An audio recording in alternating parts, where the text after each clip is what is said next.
náà ni pé ní táìmù kan a rí interview kan tí Alhaji Sule Adio Atawẹ́wẹ́ tí wọ́n ṣe interview yẹn fọ́ kayan ga everybody bẹ̀rẹ̀ sí ní sọ oríṣiríṣi ọ̀rọ̀ ẹ̀yin náà wá jáde ẹ ṣe àwọn videos kan ẹ̀ ń try láti make peace sí ọ̀rọ̀ yẹn. mi ò make peace ngbà yẹn mo make wàhálà ni torí pé nǹkan tó wà kù ni pé wẹ́wẹ́ ọ̀rẹ́ mi ni. ọ̀rẹ́ yín ni yes Atawẹ́wẹ́. kọ́ ló máa dá wa láàmú àjọ wà ní but normal tí n bá ti fi kankan jù ẹ lọ wà fún respect tiẹ̀ kọ́sọ́ Ọlọ́run ti ní kó wà lókè bó tá àti kú gígé mi ṣe ń lọ náà ni ẹni tó bá kú ni ó ti tán but ìgbà tó sọ̀rọ̀ ńgbà yẹn pé Pasuma pé ayébọ̀dá ò yọ òbí mi inú ṣe rí ìyẹn lágbólé fújì ìyẹn lè bára ọjà iṣẹ́ fújì iṣẹ́ ọ̀tẹ̀ ni àwọn tó dá fújì lẹ̀ gangan ọ̀tẹ̀ ọ̀bí dalẹ̀ ọ̀tẹ̀ bàbá mi Adébáyé Star ọlọ́run àbójú RIP kébé kwara dáàdì mi alákọ̀ọ́nìtì wọn wà láyé ọlọ́run bá mi jẹ́ kí wọ́n pẹ́ fún wa àwọn náà dá fújì ilẹ̀ wọ́n pọ̀ bẹ́ẹ̀ o tọ́jú ọ̀dà alẹ́ bọ̀ àwọn náà ọlọ́run ní kí wọ́n tàn tọ́tọ́ ní gangan àwọn náà fi wàhálà pẹ̀lú ogun wàhálà náà fi ṣe é náà fi ń trade gbà yẹn bó tó bá ti ọ̀tọ̀ ní ẹ̀gbọ́n ọ̀tọ̀ ní àńjà ìjà ọ̀tọ̀ orogún òwò ọ̀tọ̀ ẹ̀gbọ́n mi ọ̀tọ̀ ọ̀rẹ́ mi ọ̀tọ̀ kọ́lẹ́ẹ̀kì mi ọ̀tọ̀ lẹ́nu iṣẹ́ Pasuma ń ṣẹgbẹ́ Atawẹ́wẹ́ lọ́jọ́ orí ọ̀tọ̀ nìyẹn ẹ̀gbọ́n ni tó bá ń bú Pasuma pé Pasuma lórí ìwé rẹ̀ ìjẹ́ orogún òwò nìyẹn àlìjà bọ̀ tó máa la ibà ẹ̀gbọ́n mi ni bọ̀ tó ń fọ́ ń bú ọ̀tọ̀ bọ̀ tó wá lẹ́yìn ìwọ̀n ààyè gbọ́dọ̀ yọ àwọn tó tó náà bọ̀dọ̀ àìsàn ń gọ̀ ni pẹ̀lú mi jẹ́ pé owó ti ìbàdàbò mi wọ́n wo lẹ́vù ẹni mi sí kárí ẹ̀ pé o síwájú àwọn jáde wọ́n dẹ̀ ń gbé fún ẹ owó ti ẹ̀gbọ́n fún ọ wọ́n wo iṣẹ́ tó ń ṣe fi gbé fún ẹ o Pasuma wọ́n ti lẹ́nu iṣẹ́ ojú ẹ lọ ọjọ́ orí kíyàn tiẹ̀ dúró kájọ ọwọ́ náà wọ́n dúró oníṣẹ́gbẹ́ òun mo ṣe kí ń gbà yẹn pé ìyẹn ló mú jáde tán pé hey stop rubbish má ṣe bẹ́ẹ̀ mọ́ lẹ́yìn ìgbà yẹn ẹgbẹ́ wọn kan mọ́ ó ti dákẹ́ bẹ́ẹ̀ kó gbọ́ ọ̀sọ̀rọ̀ mọ́ òkè gbé mi ní kó dákẹ́ kó ní sùúrù kó ṣe mí ó ti lọ bẹ́ẹ̀. èmi ni dọ́ọ̀mà ni mi sọ ní tí àmà African Fuji FC àmà yóò mọ ọdẹ tó ń ti kọrin. ẹ fún wa. èmi ni dán o àmà ni o ìdán o àmà ní me in. Yes, so you are welcome to another very incredible edition of Unscripted with Jeff Obolewa, aka Tony Montana. Today is gonna be very, very special. Today pé àlejò tí a gbé wá sórí ètò lẹ́ni onífújì ni wọ́n. Àwọn àgbà onífújì nẹ́tíwọ́ọ̀kì wọn kẹ̀dẹ̀rẹ́ ó lọ káàkiri gbogbo àgbáyé ni. Join me as I welcome the incredible Sketo J olórin àgbáyé. Alemi Sketo J mọ́dọ̀dẹ̀ bàbá Fárúkù ńlá ìbàbá tí a tù ló ṣeré wọn bàbá Àlíyà ló ń kọrin àgbáyé tó ń kọ bùjì rẹ̀ ìjà wọn sọ fún ọ ọmọ ẹni láàrí o àmọ́lá o èèní láàrí o kò sẹ́ni tó mọ ilé tó máa mọ́lá lẹ́rù ayé ṣe máa ń bà mí ó Sketo J àgbáyé ó bá tìrì ọ̀gá ńlá lẹ́rù ayé ṣe máa ń bà mí ó máa. ṣe ti di pé ó máa ní agbára gan lórí ètò lẹ́nìí Sketo J number 3 gbogbo ọ̀gá ńlá yes. Undisputed kò ṣe é lé kò ṣe é pàápàá ilé ọ̀ndébẹ̀ ọmọ fisaye ti ẹni filẹ. ok gbogbo yín lẹ ti rí àlejò wa Sketo J ẹ bá wa dárúkọ yín gangan ní kíkún fún àwọn aráalé. orúkọ mi incoming Alhaji Soliudeen Akànní Ọlájídé Sketo J olórin àgbáyé number 3 ọ̀gá ńlá Mr. Peacemaker so far so good ikú bàbá Mercy world best. ó pọ̀. ẹ rí i pé ó lọ fà gan náà lórí ètò lẹ́nu mo fẹ́ bi àgbáyé ní question kan tó wà very very vital ńgbà wo gangan lẹ bẹ̀rẹ̀ iṣẹ́ fújì. ó lọ fà o fújì wà láti kékeré ní láti inú oyún ni tó gbà tí máa dáyé báyìí tí ọmọdún 4, 5, 6 mo láìkí máa kọrin ìfún máa ṣe tíátà kọ́mẹ́dì nǹkan kan ló mọ́ mi lára but in fact ó ti pẹ́ wọ́n á lè máa calculate àwọn nǹkan tá a ti fa pẹ́ gbàgbàgbọ́ ló ṣe bí a bí 80s yẹn ayagolo ni gbà tó máa bẹ̀rẹ̀ fully 90s ni ló bẹ̀rẹ̀ fúlẹ̀ pé máa gun stage o àná máa pawó láti bí 91 yẹn mo ti lè gbowó pé ẹ wá ẹ pọ̀lẹ́ lórí ìbọn gbogbo 80s yẹn lórí testing microphone ní rehearsal ló bá dé. Ok, gbogbo wa la mọ̀ pé nọmba 3 ọ̀gá ńlá nìyí a dẹ̀ mọ̀ pé Tiri Leather òun ni senate president ọ̀gá ńlá. OSP baba Oyinda 3 o'clock. Ok, 3 o'clock Tiri Leather. àbúrò mi tó dáa ni. Ok, a dẹ̀ mọ̀ pé Sharafa Adigun náà. Àrẹ̀mọ ọ̀gá tipẹ́tipẹ́ ìyẹn náà pè ní wọ́n lé wọn bá wọ́n ti wọn rí ti Òkè Olúmọ ó dún digbí wọ́n rí yẹn náà lé. ẹ jọ̀ọ́ kí ni ìbáṣepọ̀ tó wà láàrin gbogbo ọ̀gá ńlá family àtọ̀gá ńlá 001 àti senate president àti kí ni ìbáṣepọ̀ tó wà láàrin yín. ọ̀gá ńlá wa ń jẹ́ kó yé wa pé one love ni ṣe rí Pasuma tó lóun bàbá jẹ́jẹ́ kò gọ́ ó ní láti máa kóyàn tó bá dín kóyàn jọ tó lè tó láhùn tó máa ń báyàn ṣeré wà lẹ́bi tó pọ̀ so gbogbo wa pátápátá one love ni wa láti Sharafa Adigun Àrẹ̀mọ ọ̀gá ńlá Tiri Leather ìfún bàbá Honorable gan Táyé Currency náà kò tí ì lè kò rí bí yẹ sí ọmọ Paso ni gbogbo tó bá ń pariwo títí wọn á ní ọmọ Paso sí ni apọ̀ bẹ́ẹ̀ lóṣìṣẹ́ akilẹ̀ náà wà ní Igbóra akilẹ̀ ọ̀gá ńlá Kasim Ọ̀sìnlárí ọ̀gá ńlá pọ̀ lóṣìṣẹ́ tá a lè máa dárúkọ wọn pọ̀ gan kò sí wàhálà ẹgbẹ̀jọ ń wà náà ni. tí máa béèrè next òun náà ni pé ní táìmù kan a rí interview kan tí Alhaji Sule Adio Atawẹ́wẹ́ tí wọ́n ṣe interview yẹn fọ́ kayan ga everybody bẹ̀rẹ̀ sí ní sọ oríṣiríṣi ọ̀rọ̀ ẹ̀yin náà wá jáde ẹ ṣe àwọn videos kan ẹ̀ ń try láti make peace sí ọ̀rọ̀ yẹn. mi ò make peace ngbà yẹn mo make wàhálà ni torí pé nǹkan tó wà pọ̀ ni pé wẹ́wẹ́ ọ̀rẹ́ mi ni. ọ̀rẹ́ yín ni yes Atawẹ́wẹ́. kọ́ ló máa dá wa láàmú àjọ wà ní but normal tí n bá ti fi nǹkan kan jù ẹ lọ wà fún respect tiẹ̀ kọ́sọ́ náà ti ní kó wà lókè bó tá àti ìkú gígé mi ṣe ń lọ náà ni ẹni tó bá kú ní ó ti tán but ìgbà tó sọ̀rọ̀ ń gbà yẹn pé Pasuma pé ayé bọ̀dọ̀ ò yọ òbí mi inú ṣe rí èèyàn dágbélé fújì èèyàn lè bára àwọn ìjà iṣẹ́ fújì iṣẹ́ ọ̀tẹ̀ ni àwọn tó dá fújì lẹ̀ gangan ọ̀tẹ̀ ọ̀fi dalẹ̀ bàbá mi Adébáyé ọlọ́run àbójú RIP kébé kwara dárí mi àdàkọ́nìtì wọn wà láyé ọlọ́run bá mi jẹ́ kí wọ́n pẹ́ fún wa àwọn náà dá fújì ilẹ̀ wọ́n pọ̀ bẹ́ẹ̀ tọ́jú ọ̀dà alẹ́ ọ̀bọ̀ àwọn ọlọ́run ní kí wọ́n tọ̀tọ̀ ní gangan àwọn náà fi wàhálà pẹ̀lú ogun wàhálà náà fi ṣe náà fi ń trade nígbà yẹn bó tó bá ti ọ̀tọ̀ ní ẹ̀gbọ́n ọ̀tọ̀ ní à ń jà ìjà ọ̀tọ̀ orogún òwò ọ̀tọ̀ ẹ̀gbọ́n mi ọ̀tọ̀ ọ̀rẹ́ mi ọ̀tọ̀ kọ́lẹ́ẹ̀gì mi ọ̀tọ̀ lẹ́nu iṣẹ́ Pasuma ń ṣẹgbẹ́ Atawẹ́wẹ́ lọ́jọ́ orí ọ̀tọ̀ nìyẹn ẹ̀gbọ́n ni tó bá ń kó Pasuma pé Pasuma lórí ìwé rẹ̀ ìṣẹ́ orogún òwò nìyẹn àlìjà bọ̀ tó máa la ibà ẹ̀gbọ́n mi ni bọ̀ tó ń fọ́ ń bu ọ̀tọ̀ bọ̀ tó wá lẹ́yìn ìwọ̀n ààyè gbọ́dọ̀ yọ àwọn tó tó náà bọ̀dọ̀ àìsàn ń gọ̀ ni pẹ̀lú mi sọ pé owó ti bọ̀dá bòmí wọ́n wo lẹ́vù ẹni mi sí kárí ẹ̀ pé o síwájú àwọn jáde wọ́n dẹ̀ ń gbé fún ẹ owó ti gbọ́dọ̀ fún ọ wọ́n wo iṣẹ́ tó ń ṣe fi gbé fún ẹ Pasuma wọ́n ti lẹ́nu iṣẹ́ ojú ẹ lọ ọjọ́ orí kíyàn tiẹ̀ dúró kájọ wọ́n náà wọ́n dúró oníṣẹ́gbẹ́ òun mo ṣe kí ń gbà yẹn pé ìyẹn ló mú jáde tán pé hey stop rubbish má ṣe bẹ́ẹ̀ mọ́ lẹ́yìn ìgbà yẹn ẹgbẹ́ wọn kan mọ́ ó ti dákẹ́ bẹ́ẹ̀ kó gbọ́ ọ̀sọ̀rọ̀ mọ́ òkè gbé mi ni kó dákẹ́ kó ní sùúrù kó ṣe mí ó ti lọ bẹ́ẹ̀. So ní agboolé Fuji àwọn kankan ṣẹlẹ̀ láwọn táìmù kan inú mi dẹ̀ dùn pé peace ti ń wà díẹ̀díẹ̀ but ẹ sọ̀rọ̀ kan lẹ́ẹ̀kan wípé àwọn tó dá iṣẹ́ Fuji yìí náà lẹ̀. ogun àti ogun náà fi dá lẹ̀ tí ò lè di tán lẹ̀ láyé bọ̀dá máa tán díẹ̀díẹ̀ nítorí pé kí ni ogun gbọ́dọ̀ pọ̀ jù torí ẹ̀mí lójú wọ́n ti ń jagun mo gbọ́dọ̀ rest oníbo pé ká ṣe peacemaker peace yẹn lóye kéèyàn rest kò lè pẹ́ láyé mo yín kọrin àwọn sẹ́ẹ̀tì mi wọ́n tẹ̀ pé èmi ti kú o nígbà tí ò ní peace wọ́n lé lọ́tún lé lọ́sì kò rówó kò rí kankan peace náà ni àìríṣe gan ìdààmú ayé lọ́tọ̀ kó má ṣiṣẹ́ kan kó má yọ ìdààmú ni tó bá ti wá peace fún rẹ wàá rí pé nǹkan ó simple so peace ni anybody máa wá peace yẹn jogun omi náà pè yẹn ogun ẹ lọ pàjágun lọ burú ẹ tún wá lé díẹ̀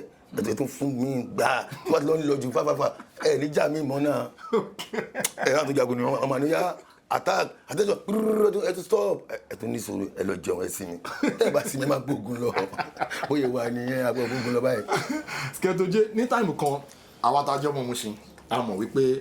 ẹ wà ní ọ̀dọ̀ àwọn Olúfimọ́ ní táìmù kan. mi wà ń bẹ àwọn Olúfimọ́ mo lóòrùn ló bá lọ. lóòrùn ló bá lọ gbà yẹn.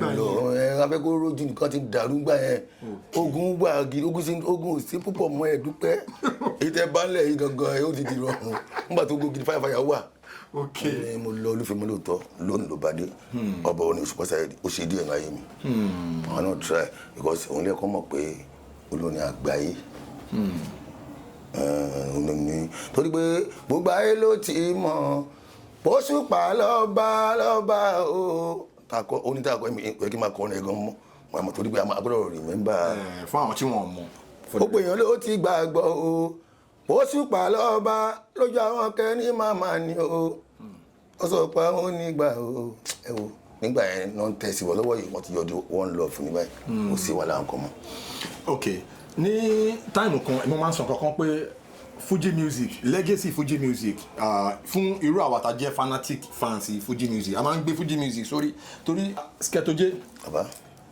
èmi máa ń sọ kankan àwa tá jẹ́ crazy Fuji fans báyìí. crazy sí òye ní pé crazy. àwa máa ń gbé Fuji sórí báyìí. ẹ máa ń pàtẹ kiri ẹ. à ń fi ṣeré rárá. Ọlọ́run àjẹ́ àkútà lágbára Ọlọ́run ṣáìlá. torí Fuji music ní irú àwa yìí gbọ́ dàgbà. yes ọmọ Mushin kan. àsọmọ Mushin kan sàn so àwọn ò fẹ́ kí Fuji parẹ́ àfẹ́ kó parun. Kò lè parẹ́ o ṣe rí ọ̀rọ̀ gangan ní mísíkì Fuji tó bá yìí sọ̀rọ̀ jáde lẹ́nu ọ̀lẹ́ kò lè parẹ́ láíláí ẹ rí pé láti ilẹ̀ náà ti ń try Fuji Jùjú ti try títí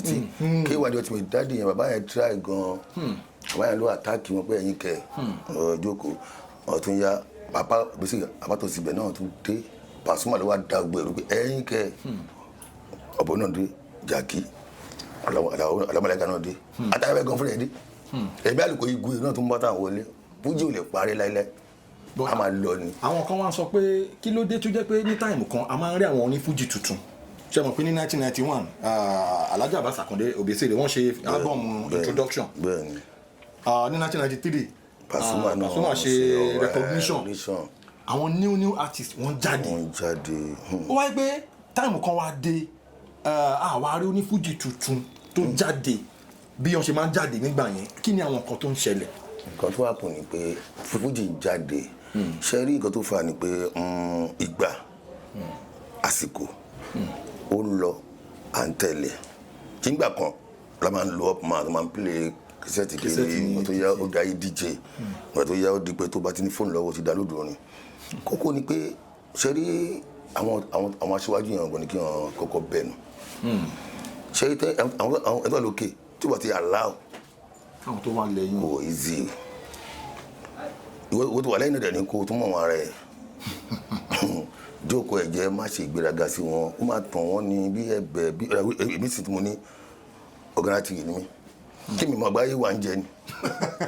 no àgbáyé wà yẹn gbọ́dọ̀ kọ́kọ́ dúdú sùúrù fún yẹn náà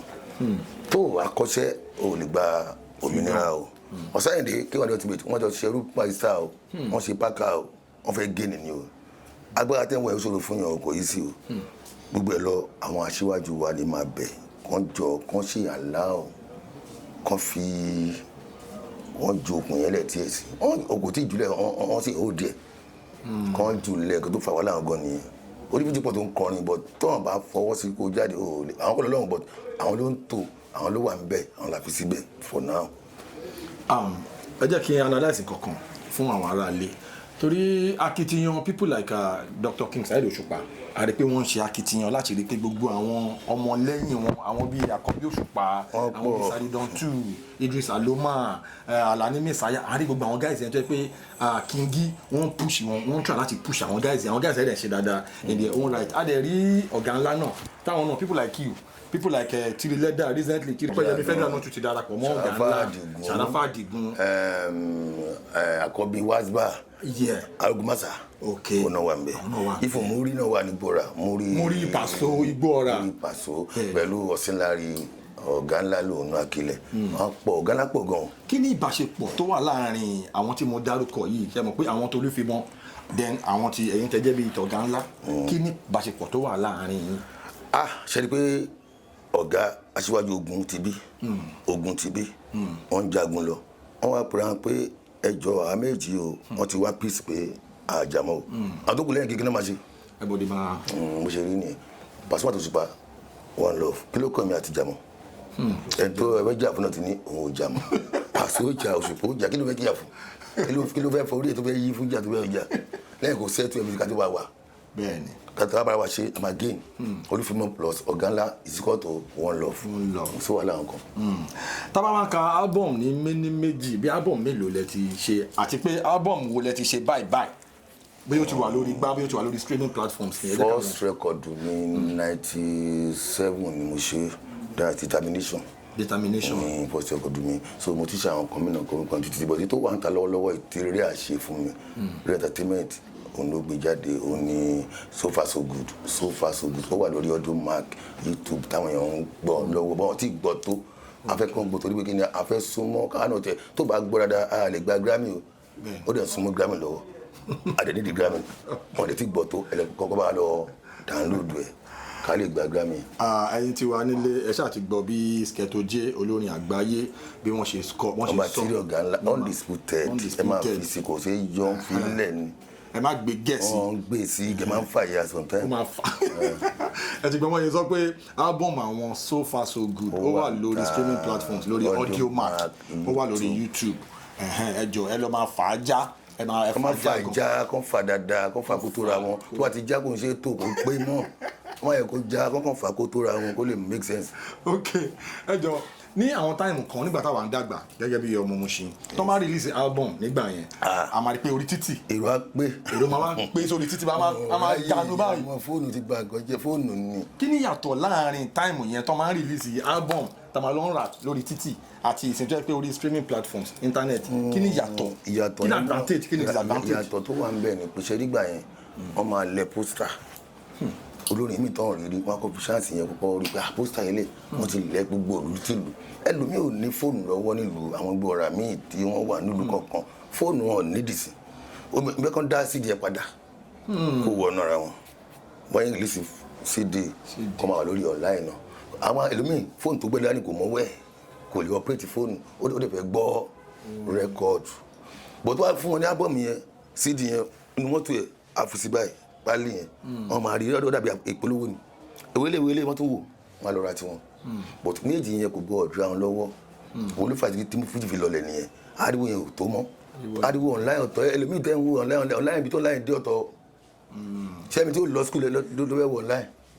sẹ́mi tí ó lè complete fóònù tó wọ́pọ̀ dání kò lè lẹ́yìn kò ṣe ẹ̀lò lásán ló lè ṣe kò lè tiẹ̀ kọ́ lẹ́yìn mọ́ kọ́ sọ pé kọ́ni kò dáná lè sísìn kọ́ lọ kọ́ lẹ́nu ẹ tó kọ́ ẹ tó wá síbẹ̀ ó dé dẹ́fẹ̀ gbóni ẹ̀ pé àlálẹ́ kò lè tó bẹ̀ ó lè fẹ́ gbọ́ so iṣẹ́ méjì yẹn kò gbọ́dọ̀ fi méjì lẹ̀ kí méjì yẹn máa lọ bẹ́ẹ̀ ó ṣẹlẹ̀ sí fíìmù náà tó pé ẹlòmíì ò rí fídíò wò online tí online ti fẹ́ lọ fíìmù náà máa jókòó wo fóònù káàkiri ìgboro bọ́n bá inú ilé tó bá ń wo cd àwọn èèyàn àdúgbò gan abẹ́ wò èrò àwa pọ̀ lórí pé wọ́n wo inú ilé tí bó ṣe jẹ́ nìyẹn. mi ní parí interview yìí tí mi ò bá mẹ́nu bà people like Sunny T Adéṣọ̀kan kọ́lọ̀ ń fi ọ̀nùkẹ́ Sunny T Adéṣọ̀kan kọ́lọ̀ ń fi náà ní ẹ̀gbọ́n wa ní ọba àforíjì. tó máa ń sọ̀rọ̀ onífújì tó lámìlaka tó jáde láti inú Mushin Sunny T Adéṣọ̀kan jẹ́ kan lára wọn. kí ni èèyàn onífújì kí lẹ̀ ń ṣe láti fi rí pé irú mẹ́mórì Sunny T yẹn kò parẹ́ gbogbo legacy ẹ̀ kò parẹ́ then ẹlẹ́ẹ̀kejì 2 questions ni máa béèrè títí Sunny T then máa wá béèrè kí ni àwọn onífújì ń ṣe láti fi rí pé legacy baba Síkírù Àyìndé Barrister kò parun. àkọ́kọ́ náà lórí Barrister yẹn máa kọ́ sọ ṣe rí fújì àwọn tó ń kọ fújì àwọn tó ní ọpọlọ alágbára ló ń kọ fújì so sẹ́dẹ̀ tó bá ti ní ọpọlọ jù nígbà míì ó máa ń dààmú èèyàn èmi ò ní gbà fún ẹ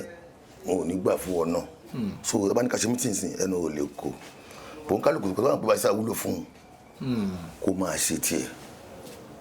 tí máa gbọ́dọ̀ wúlò fún mi ọdún tó mọ̀ lè ní ẹgbẹ́ ẹni tí wàá fẹ́ ṣe Barrister dé kí gbẹ́ ìbọ̀dì kan wá mi ṣe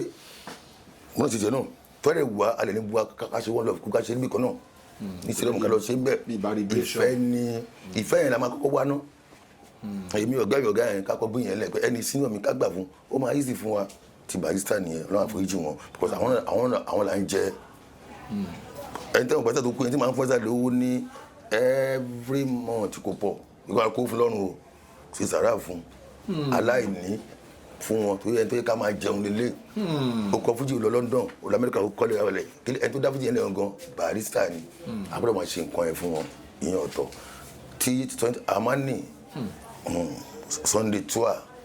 ẹ̀gbọ́n mi ni ọ̀nàlẹ́gbẹ́ wọlé because àwọn náà ṣe bẹ́ẹ̀ ọ̀hún ṣe díẹ̀ púpọ̀ ní fújì torí rẹ́kọ̀dù rẹ̀ parí lálẹ́ iná tó ń kọ fújì kò ṣẹlẹ̀ rí àwọn break rẹ́kọ̀dù yẹn wọ́n dẹ̀ ní voice tó dáa wọ́n dàbí Wasiu Ayinde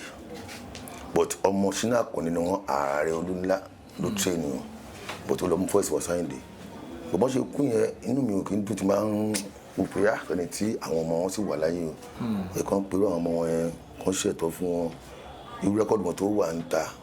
tó ti ṣe ń gbà yẹn tó bá ń ti jáde kó máa àwọn ìtọ́nù tó wà lórí ẹ̀ kan fún àwọn ẹbí wọn kó máa mọ̀ pé bàbá náà lógo ni tó wà láyé bákan méjì ni ó lè ṣiṣẹ́ dáadáa ó lè ṣe nǹkan tó tún dáa náà Ọlọ́run bá palẹ̀ mọ́ ni àmọ́ tọ́wọ́n fi ṣe but bó ṣe wá ṣiṣẹ́ lẹ́yìn àwọn ọmọ ẹ̀yẹ kan lè jẹ́ ń bẹ̀ kan lè jẹ́ káwọn fújì kan jọ mo rọ̀ wọ́n àwọn aṣíwájú wa tí wọ́n ti gbé dání ìdíṣẹ́ yìí sọni tí kan rántí ẹ o kọ́kọ́ dẹ̀ wọ́n ti tẹ̀kọ̀ yé o kọ́ wọ́n ti báyà kan ní o àwọn ògo Mùṣín nìyẹn o kí Ọlọ́run kó bá foríjì wọn o wọ́n fẹ́ dúró Ọlọ́run ni ó ní kí olùbùṣẹ́rí o jù bẹ́ẹ̀ lọ. ẹ gbé wa lọ sí àwọn point tó jẹ́ pé èmi gangan fúnra mi I'm feeling nostalgic mo ń rántí àwọn táìmù kan tó jẹ́ pé èmi gẹ́gẹ́ bí ọmọ Mùṣín náà tá bá lọ sí àwọn show wọn nígbà yẹn tí Sunny Jí bá ń kọrin live lórí stage báyìí ẹ máa mọ̀ pé èmi ni dọ́ Amani mi sọ ní tí ama African Fuji FC ama yóò mọ ọdẹ tó ti kọrin ẹ fún wa èmi ni dọ́ o Amani o idán o Amani mi Ọlọ́run sẹ ẹni tí Ọlọ́run àforíjì wọn. àmín now ní táìmù kan ṣe mọ̀ pé ní Mùṣín kópa púpọ̀ nínú iṣẹ́ fújì. ní àwọn púpọ̀ ńlá ni Mùṣín ní fújì Màṣẹ́wélé ni Síkírù Adébáyọ̀ Ọlọ́run àforíjì wọn Mùṣín náà ti bẹ̀rẹ̀ jíwèé tán jíbáyé gbọ́nù tán ìbẹ̀rẹ̀ náà ti blow Ayélérú ń gbà ẹ̀ ìyẹn gbé Ayélérú dáadáa so wọ́n dẹ̀ ṣe dáadáa nínú ayé Mùṣín kan ní fújì tó gbé Mùṣín ìlú tó ti máa ń wọ́n fẹ́ràn orin Mùṣín gan wọ́n ń ṣe eégún dẹ̀ ní orin náà fi dá eégún wọ́n dẹ̀ fẹ́ràn àwọn àfáà ní Mùṣín orin náà fi dá àfáà torí pé nínú àwẹ̀ àmàjíwèrè so orin Mùṣín ló ní music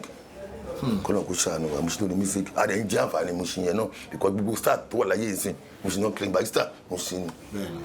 kí ọ̀dọ̀ tí kò tó pẹ́ lọ sí Èkó Mùṣín ni bàbá akébé Kwara náà wọ́n ti gbé tìrẹ ròdò bẹ́ẹ̀ náà rí Mùṣín ni ìfùsọ̀ ní adé tó ń jẹ́ oníjìjú wọ́n gbé Mùṣín àwa yìí náà Pasuma Wonder ògo gbogbo àgbáyé lọ́wọ́ yìí Mùṣín ni so kílẹ̀ tún wá ń sọ Mùṣín ló ní fújì náà. àwọn kan tí a máa ń sọ pé tí onífújì ò bá tí wàá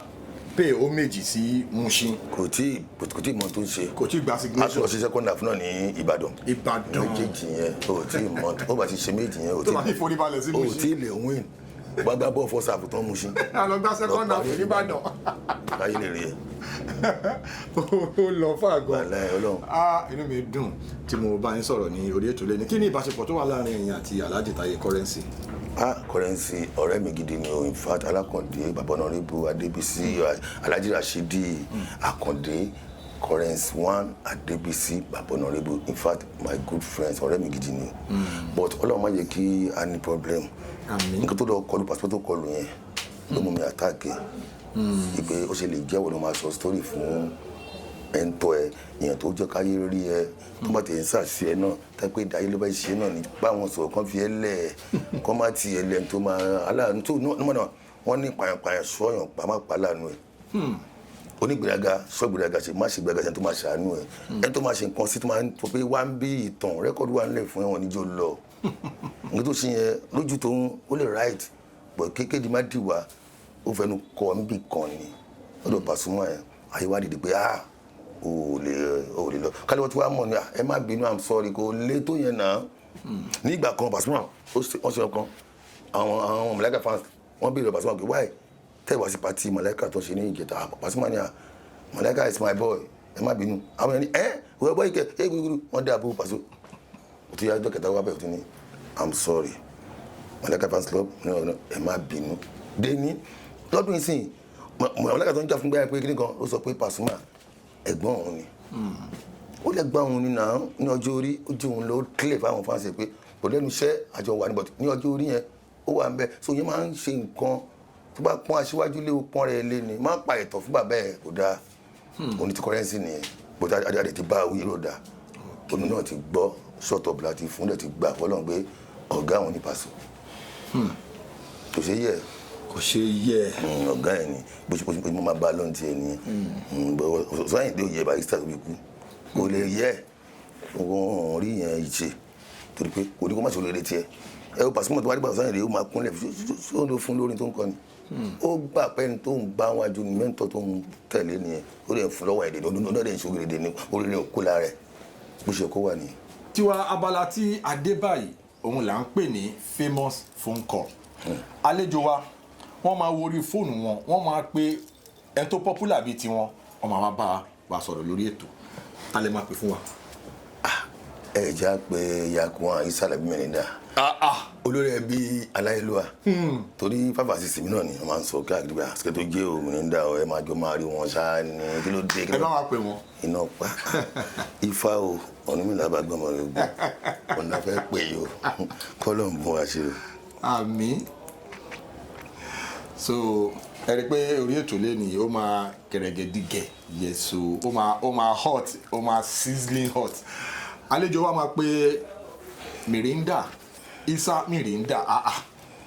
ó lọ fà á máa fà á já lórí ètò lẹ́nìí níṣẹ́. Yakuwan mo wà lórí ètò báyìí orí ètò mo wà báyìí. orí ètò unscripted. unscripted. Mẹ́rìndà Jẹ́ẹ̀fù ló ń sọ̀rọ̀ Jẹ́ẹ̀fù ló ń sọ̀rọ̀. mo wà lórí ètò mo báyìí orí ètò mo wà. ẹ kí àwọn aráalé kí àwọn aráalé lórí ètò.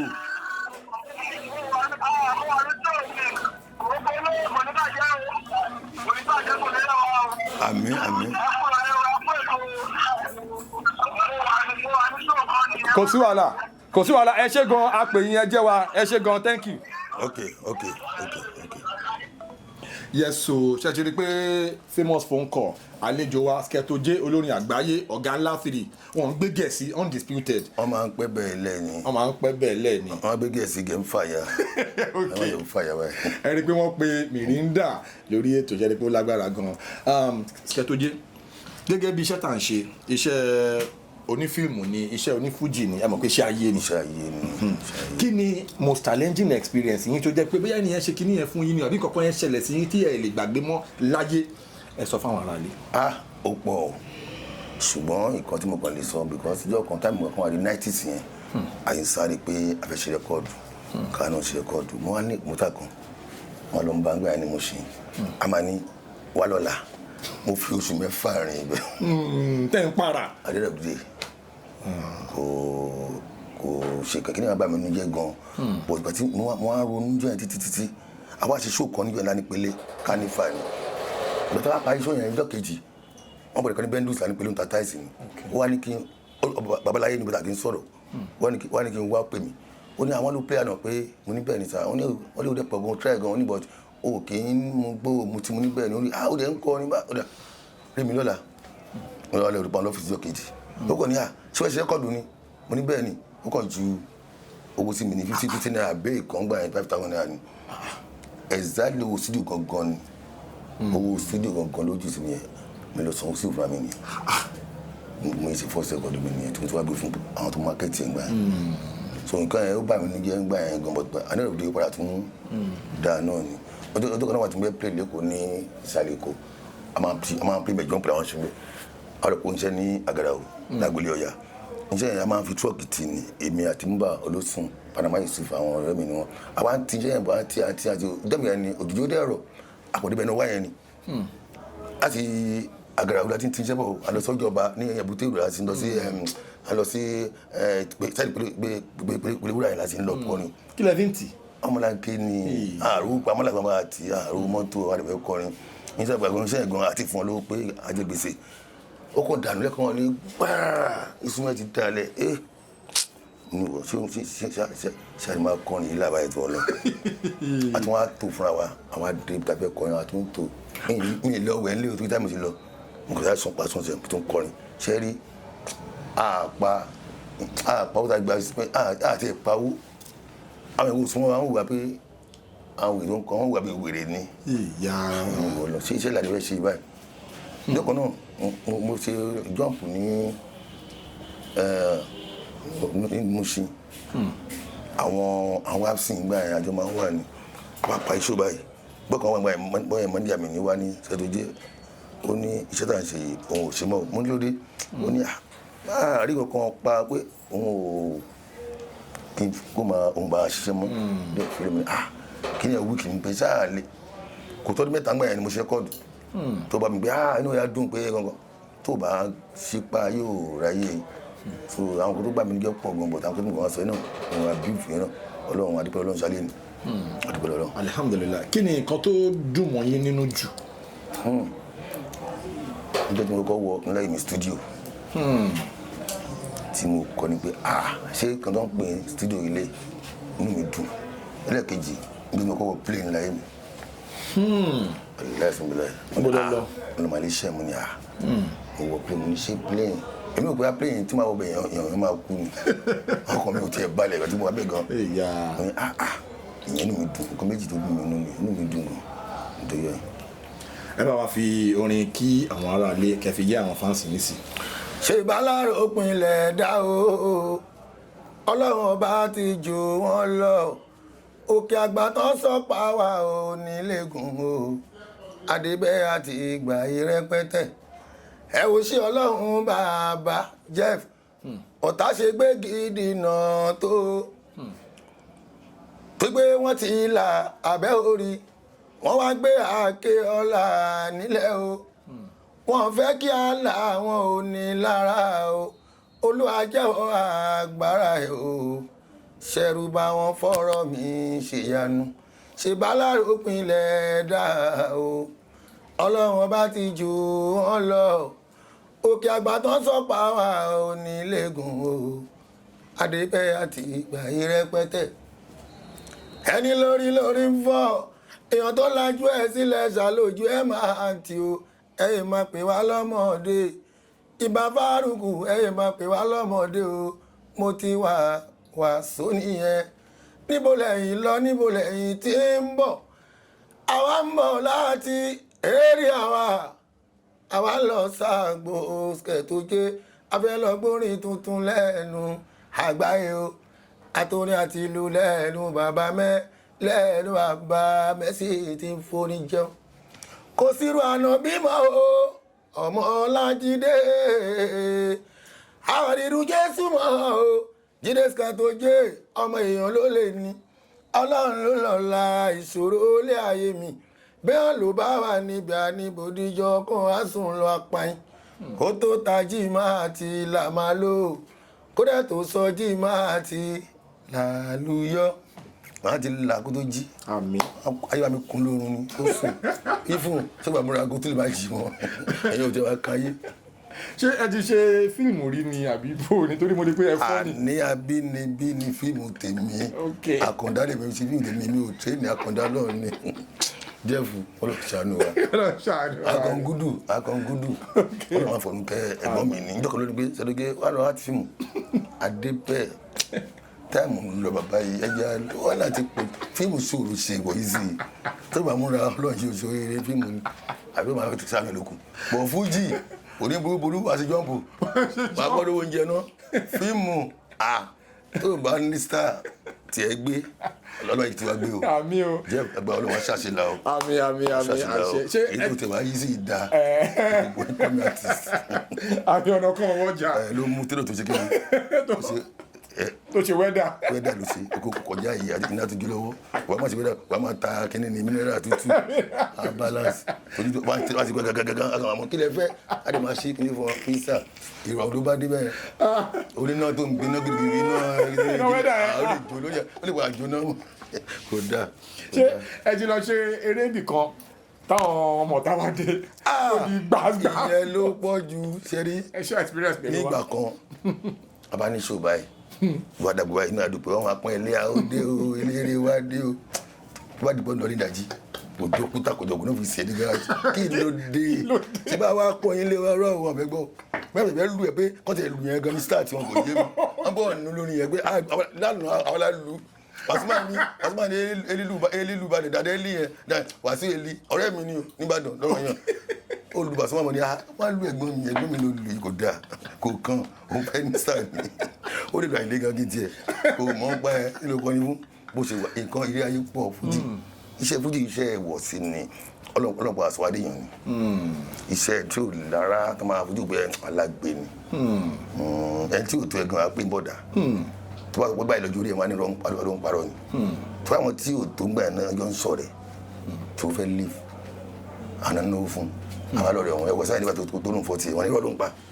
àwọn tó ń pè lọ́rẹ̀ ń gbà wọn 35 years lọ́wọ́ ìpèsè tàwọn ni nǹkan tó fà á nìyẹn ẹ Pasuma náà àlàyé tó fẹ́ kàn wá ságbó nǹkan náà fún àwọn tó lè kí sẹ́lẹ̀ máa náà fún ẹ jù wọ́n tó wá pé ọ̀rẹ́ mọ́jú orí ọjọ́ pé sẹ́ẹ̀tì làwọn àti so tó bá tó wá lè fún rẹ ní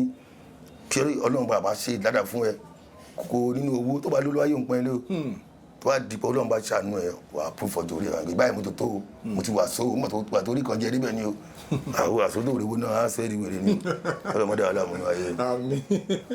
ẹ ṣe gan apèyìn sórí ètò adúgbò àwọn olólùfẹ́ wa náà ẹ jẹ́ wa àwọn tó ń dúró tì wá tó ń jẹ́ kó bàjẹ́ fún wa bí àwọn Àlàó Kálá Sọ̀díkì in fact alábẹ́ẹ́kà ni odù ńgbà tí ara ní ọ̀tá wa àwọn náà dúró wọn ṣe ń bẹ̀ ó dúpẹ́ lọ́wọ́ aláṣẹ Ray Entertainment ìyá olùgbà Wàsíù Ọ̀yẹ́túndé àgbàlagbà náà ó gbìyànjú èrò pọ̀ tó tẹ́ fún wa lọ́wọ́ tí tàbá ìyá mi náà mọ́ mi náà ó dúró dáadáa àtàwọn mi fámìlì mi àwọn ọ̀rẹ́ ọmọ mọ́lẹ̀ Sunday developer gospel a máa ń pè ní gospel iná ó kọrin nígbà tó yín gbàgbé pa tó yẹ kó tó rí ni ẹ̀dì orin yín mú ẹ̀dì mú ẹ̀jẹ̀ ń dá dúró ẹ̀jẹ̀ máa kọ́lé ẹ̀mí ẹ̀dì orin yín mú ẹ̀dì orin yín mú so bó ṣe jẹ́ nìyẹn. Okay, ẹ̀yin tiwa. As we come to the end of this episode of Unscripted with Jeff Owolewa, I hope you're going to join us next time on the same channel, Jeff Owolewa TV. God bless you for watching our videos. And if you know you are watching, you have not subscribed, please subscribe to our channel and smash that notification bell. Ọlọ́run sẹ́ So where máa wò ẹni bá máa wò ẹjọ́ orúkọ program yìí Unscripted. Òyìnbó yìí ó tí ì bá múra yẹn ó lè kọ ẹ̀ ọ̀sílẹ̀ pé náà ẹ pè fún Unscripted. ìfẹ́ wọn la wọn máa pẹ pé kó tún gba nǹkan ọ̀gílẹ̀ pé lẹ́ẹ̀kan sí. Unscripted with Jeff Owolewa.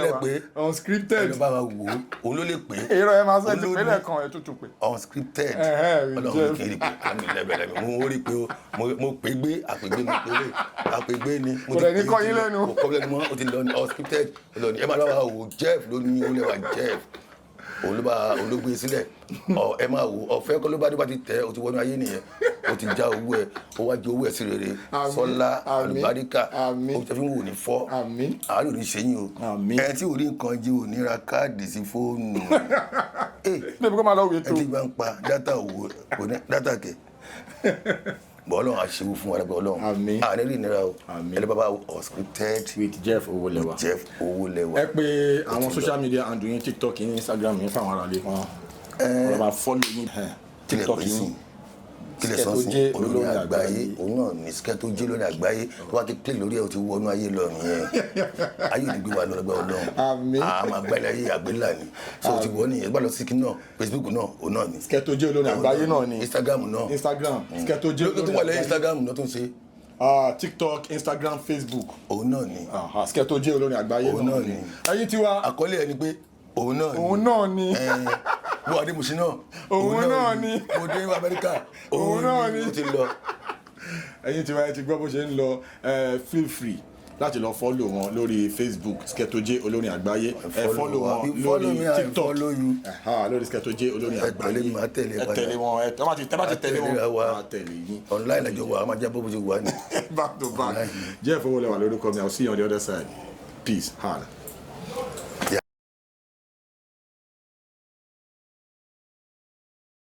Please subscribe to my YouTube channel and press the notification button.